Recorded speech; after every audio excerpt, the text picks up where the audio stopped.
Have you ever wondered how you heal from a trauma you didn't even live through? It's a pretty profound question, right?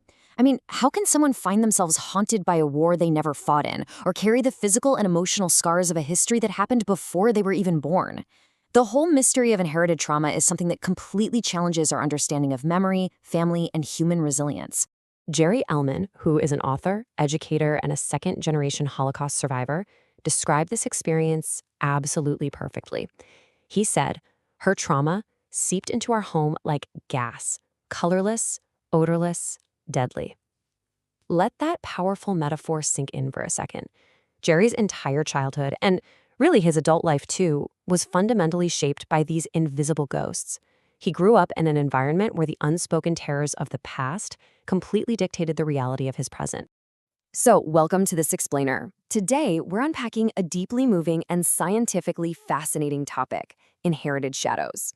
We're going to explore exactly how historical pain travels through generations, how it shows up in the children who come after, and most importantly, how we can finally begin to heal from it. All right, let's jump right in. To make sure we navigate this really emotional topic with structure and care, here's our roadmap for today. 1. The invisible weight. 2. Shadows of the past. 3. The second generation. 4. A culture of silence. And finally, 5. Reclaiming the self. We're charting a very clear path through the darkness here, straight toward hope. Starting with part 1. The invisible weight. The mystery of pain without an origin. Let's start at the micro level and really zoom in on the intimate physical reality of Jerry's life, which took a super mysterious turn right around the age of 13. From his teenage years onward, he woke up to this jarring daily reality. We're talking constant headaches that no medicine could touch, bizarre nerve pain in his scalp, and just a profound mental fog. He felt a constant heaviness in his chest, almost like he couldn't take a full breath. So, to survive this immense internal noise, Jerry developed a coping mechanism. He just tuned out. He would mentally check out just to be able to function. And people often mistook this for defiance or just being aloof, but the reality? He was using a tremendous amount of mental energy simply to keep from drowning.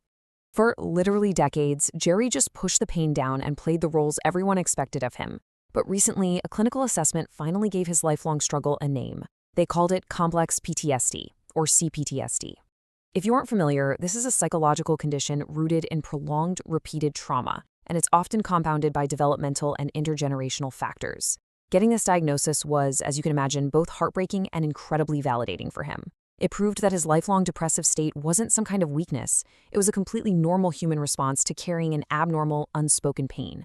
Which brings us to part 2, shadows of the past, the contrast of survival. To really understand this invisible weight, we need to zoom out slightly and look at the source. Under the exact same roof, trauma manifested in entirely different ways for his parents. On one side, we have Jerry's mother. Her stolen childhood during the Holocaust twisted into this deep, deep bitterness.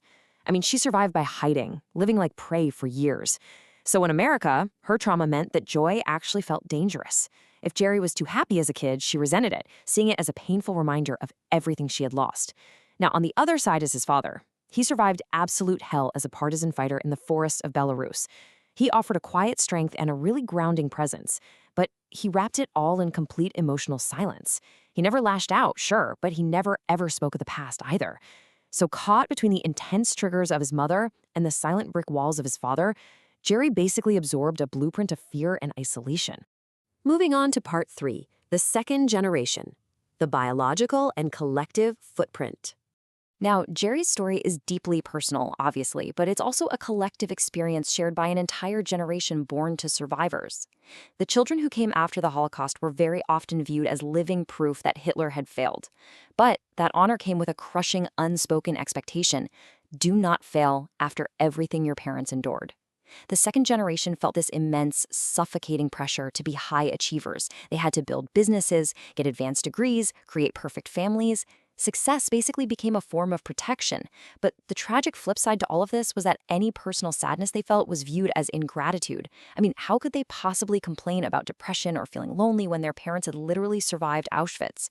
This dynamic caused an entire generation to just completely suppress their own pain. And here is where it gets incredibly fascinating.